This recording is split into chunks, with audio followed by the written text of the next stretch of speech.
चलिए, तो हम बात कर रहे थे, एक आत्मा ने आकर आत्मा के बारे में बताया जिसका वर्णन भागवत में बहुत सुंदर ढंग से हुआ है। मुझसे कई लोग पूछते हैं कि शरीर दिखता है, मन भी थोड़ा महसूस होता है, पर बार बार आप लोग कहते हैं आत्मा पे जाओ। आत्मा होती क्या है? लेकिन भागवत तो हम सुनी इसीलिए रहे हैं कि हम आत्मा को जान सकें, और वो वर्णन उसमें बहुत अच्छे से आया है। तो देवियों और सज्जनों, अभी जो हम लोग ये 15 दिन भागवत के सत्र कर रहे हैं ना, 16 दिन, इसमें मैं उन विषयों को स्पर्श कर रहा हूं जिनको मैं अन्य मंच पे, जब व्यासपीठ पे सामान्य रूप से बहुत भीड़ में कथा सुनाता हूं तो उनको नहीं स्पर्श कर पाते। वो माहौल, वो भाव दूसरा होता है। यहाँ आप इतनी गंभीरता से इस प्रसंग को सुन रहे हैं, इसलिए मेरा कहने का मन होता है कि कुछ गूढ़ विषय स्पर्श कर ले भागवत से, और उसमें से एक ये है। और इन दिनों जब हम अपने घर में हैं, बहुत संकट में हैं, बहुत दबाव में हैं, हमको आत्मा के वर्णन से परिचित हो जाना चाहिए। और ग्रंथकार ने इसके पहले अजामिल का प्रसंग भी हमको सुनाया था। ये प्रसंग समय की सीमा में मैं संक्षेप में सुनाना चाहता हूं, लेकिन अजामिल नाम का 88 साल का बूढ़ा एक स्त्री को जलाशय में स्नान करता हुआ देख के काम पीड़ित हो गया। उसको घर ले आया, वेश्या को उससे विवाह किया और पतन हो गया। और जब यमदूत लेने आए तो अपने बेटे, जिसका नाम उसने नारायण रखा था, नारायण नारायण चिल्ला रहा था, तो यमदूत ने उसको ले जाने की जब तैयारी की और वो चिल्लाता था नारायण नारायण, तो सुनकर देवदूत भी आ गए। बीच में पड़ा हुआ अजामिल, उधर खड़े हुए देवदूत, इधर खड़ा यमदूत। हम इस प्रसंग में से एक काम की बात निकाल लें। उनकी हो गई लड़ाई, देवदूतों ने यमदूतों को पीटा। कुटे पुटे यमदूत यमराज के पास गए। उन्होंने यमराज से कहा कि आज ऐसी घटना घट गई है। यमराज ने कहा, देखो 12 लोग ऐसे हैं जो धर्म कर हैं, सनत कुमार हैं, कपिल हैं, मनु हैं, प्रहलाद हैं, जनक, भीष्म, बलि, शुभदेव और 12वां मैं, यानी यमराज। हम लोग धर्म का तत्व जानते हैं, तो मैं जानता हूं, इसलिए तुमको आज एक बात बताता हूं। धर्म का तत्व यह है, परमात्मा का कहना यह है कि यदि कोई मेरा नाम ले रहा हो तो मृत्यु उसको सम्मान से लेकर जाएगी, सम्मान से लेकर जाएगी। और यही मतभेद हुआ तो देवदूतों ने यमदूतों से प्रश्न भी पूछा था कि भाई किसी को दंड किस आधार पर देते हो? मृत्यु के पश्चात या मृत्यु के समय दंड देने का तुम्हारा कोई विधान है? जरा ध्यान से सुन लीजिएगा, ये मरने की कला सिखाने का ग्रंथ है। तो यमदूतों ने कहा कि जब हम किसी को पकड़ के ऊपर ले जाते हैं तो 14 लोगों की गवाही लेते हैं।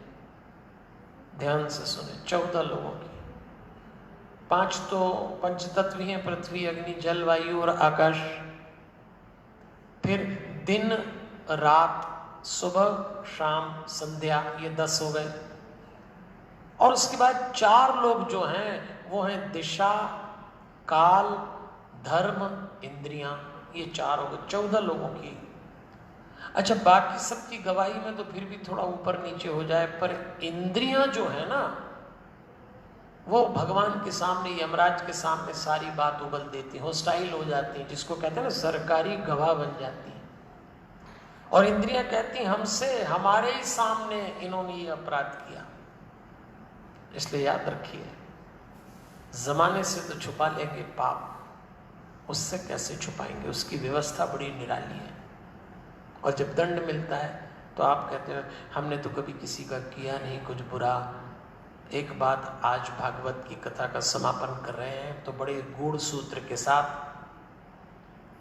संसार किए हुए पाप को देखता है और पकड़ा गए तो दंड देता है, लेकिन परमात्मा सोचे हुए पाप का हिसाब रखता है।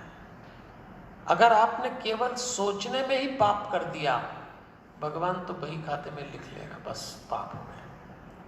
अब चूंकि सोचे हुए पाप संसार तो जानता नहीं, तो आप तो मापदंड संसार का रखते हैं कि हमने तो किया तो था ही नहीं। भगवान कहता है किया का हिसाब दुनिया रखेगी, हम तो सोचे का रखेंगे। अब आप सोचिए, हम भी सोचें किस स्तर पे पवित्रता होना चाहिए। ये भागवत की कथा का श्रवण हम कर ही इसीलिए रहे हैं, और यहां आके ग्रंथकार धीरे धीरे कथा का समापन कर रहे हैं। तो देवियों और सज्जनों, आज की कथा में हमने जड़ भरत से, अजामिल से, सुखदेव और परीक्षित जी से ये बात सीखी है, अपनी तैयारी खुद करिएगा।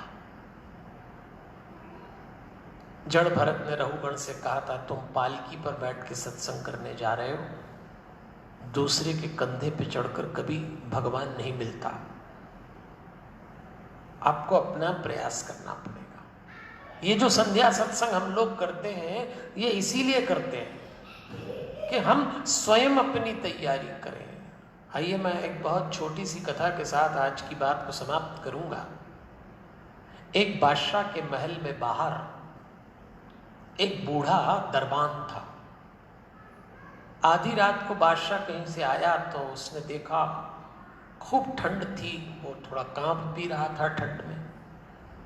बादशाह को लगा इतनी ठंड मैं ही बर्दाश्त नहीं कर पा रहा हूं, तो ये कैसे कर रहा होगा, बूढ़ा है। तो बादशाह ने उस बूढ़े से पूछा ठंड लग रही है? बोले जी। तो बादशाह ने कहा मैं अभी महल में जा रहा हूं और वहां से तुम्हारे लिए गर्म कोट भेज दूंगा, पहन लेना। बादशाह चला गया और महल में जाकर भूल गया कि मैंने उस बूढ़े दरबान को कोट देने के लिए भी कहा है, भूल गया। अब बादशाह तो भूल ही जाते हैं। सुबह जब हुई और बादशाह ने देखा तो महल के द्वार पर वो दरबान मरा हुआ पड़ा और उसने एक चिट्ठी लिखी थी। चिट्ठी ये लिखी थी कि आपके भरोसे से जो कोट नहीं आया उसने मेरी जान ले ली।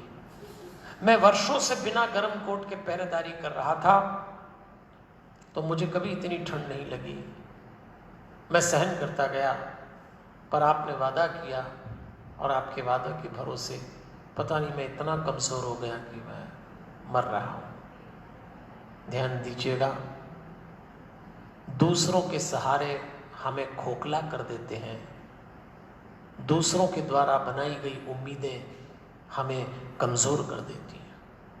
अपनी तैयारी खुद करिए, भागवत जी इसी का नाम है। तो चलिए धीरे धीरे अब कथा में हम और आनंद उठाएंगे। आज का समय पूरा होता है। 10 से 16 सितंबर तक हम लोग भागवत का मूल पाठ शांतम में आयोजित कर रहे हैं। अपने पितरों को मूल पाठ के माध्यम से इतने पवित्र शुद्ध मंत्र सुनाइए, करके तो देखिए, मन हो तो सूचना लीजिएगा। कल 8 बजे पुनः हमारी भेंट होगी। जय श्री कृष्ण। हमारे हनुमान, हमारे हनुमान, हमारे हनुमान।